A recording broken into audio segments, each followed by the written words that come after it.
St. Paul, au Minnesota, le 20 mars 1996. Des policiers furent dépêchés à la résidence de Stacy Brown, âgée de 31 ans, suite à un appel au service d'urgence tôt le matin. L'ex-mari de Stacy s'était arrêté chez elle et l'avait trouvée morte sur le canapé.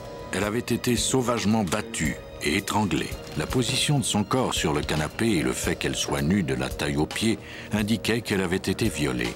En examinant son corps, le détective Keith Mortensen découvrit un indice intrigant. Il y avait des contusions d'une forme étrange sur la face intérieure d'une des jambes de la victime. Je me suis dit que c'était un endroit bizarre pour se blesser. Normalement, lorsqu'on se fait mal, c'est sur le tibia ou sur le dessus de la jambe. Parfois, c'est sur le côté extérieur, comme quand on se frappe contre un meuble. C'est plutôt rare qu'on se blesse à l'intérieur de la jambe.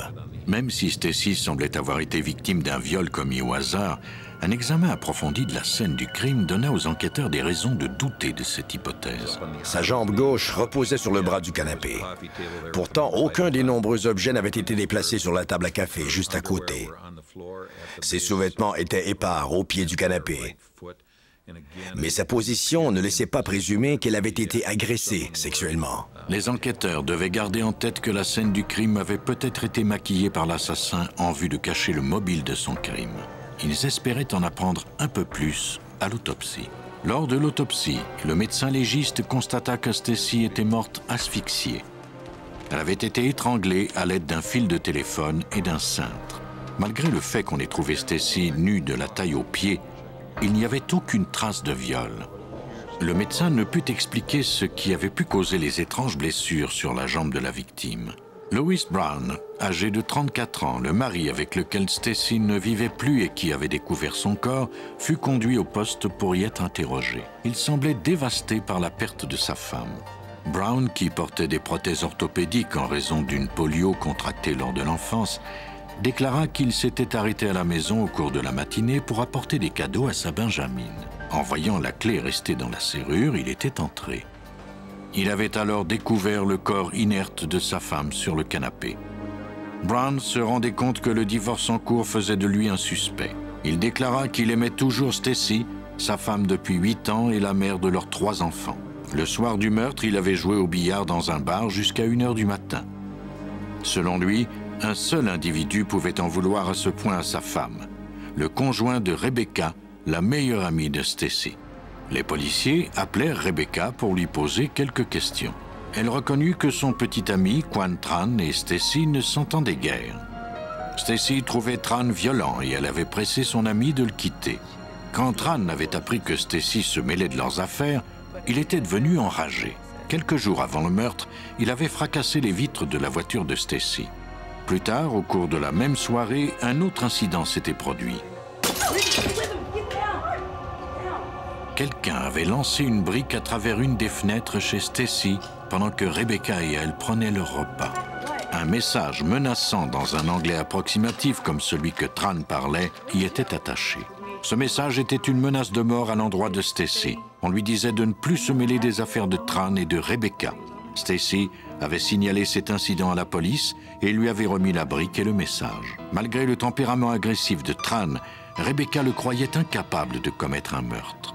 Les policiers ne partageaient pas son opinion. On alla chercher Tran et on le conduisit au poste de police. Lors de l'interrogatoire, il reconnut avoir fracassé les vitres de la voiture de la victime dans un accès de rage, mais il nia avoir lancé la brique dans la fenêtre de sa maison. Il déclara également ignorer tout du meurtre de Stacy. Les enquêteurs remarquèrent alors des égratignures sur ses mains. En plus, sur une des manches de sa veste, il y avait des taches qui ressemblaient à du sang. Tran affirma s'être blessé à son lieu de travail. Les policiers confisquèrent sa veste pour l'envoyer au laboratoire judiciaire. On demanda également au suspect de fournir un exemple de son écriture. Même si tous les indices pointaient vers Tran, ce dernier affirma qu'il était victime d'un coup monté. Les analyses des preuves semblaient lui donner raison. Suite à l'examen de son écriture, on conclut que Tran n'avait pas rédigé la lettre de menace à Stacy. De plus, une analyse génétique des taches de sang sur sa veste démontra que ce n'était pas le sang de la victime. Les enquêteurs pensaient qu'un détail leur avait échappé. Ils réexaminèrent tous les indices, notamment la déposition du mari de la victime, Louis Brown. Ce dernier avait déclaré avoir joué au billard dans un bar jusqu'à 1 h du matin. Pour corroborer son alibi, les policiers se rendirent sur place. On montra aux employés en service lors du meurtre de Stacy des photos de Louis Brown. Aucun d'entre eux ne le reconnut. Ces employés avaient toutefois la certitude qu'il se serait souvenu de lui. Même si cette information ne prouvait aucunement que Brown était un meurtrier, elle laissait entendre qu'il avait menti à la police lors de sa déposition. Les policiers se rendirent à la commission scolaire de St. Paul, où il était technicien en système de sécurité. Les enquêteurs demandèrent à son superviseur la permission de jeter un coup d'œil à son poste de travail. On recueillit des stylos et un bloc-notes de papier jaune qui ressemblait au papier du message attaché à la brique. En sortant de l'édifice, un détective remarqua un morceau de brique qui servait de presse-papier sur une pile de journaux. Les chances qu'il s'agisse de la seconde moitié de la brique qu'on avait lancée à travers la fenêtre étaient minces, mais il valait mieux ne rien laisser au hasard.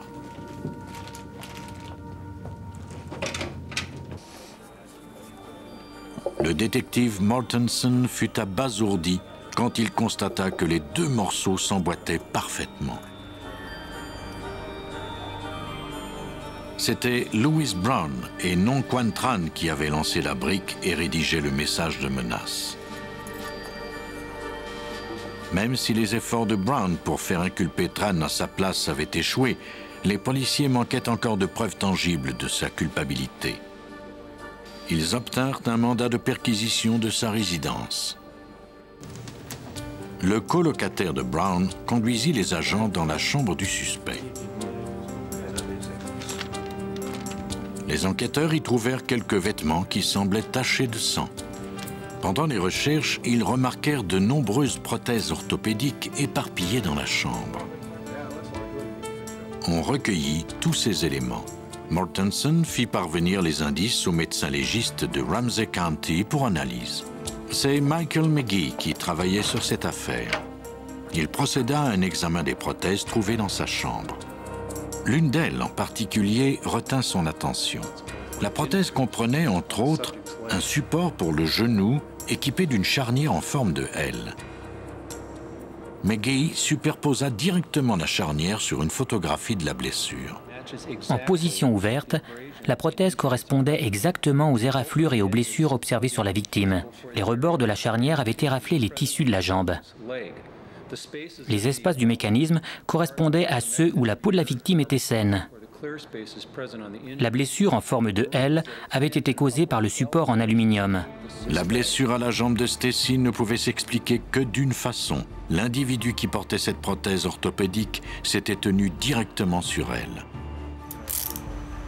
Louis Brown était la seule personne connue à porter ces prothèses. On l'arrêta et on l'accusa du meurtre de son ex-femme. Les policiers croient que le soir du 19 mars, une dispute entre Louis et Stacy a mal tourné. Après avoir étranglé son ex-femme, il a maquillé la scène pour qu'on croie à une agression sexuelle. En tuant Stacy, il ne s'est pas rendu compte que sa prothèse exerçait une pression sur sa jambe. Le 31 janvier 1998, le jury a trouvé Louis Brown coupable de meurtre. Quelques jours plus tard, il a été condamné à la prison à vie. Lorsqu'il quitte la scène d'un crime, les meurtriers croient avoir éliminé les pistes. Malgré leurs efforts, il reste toujours des indices de leur identité. Les experts en criminalistique ont l'art de mettre au jour leurs empreintes coupables.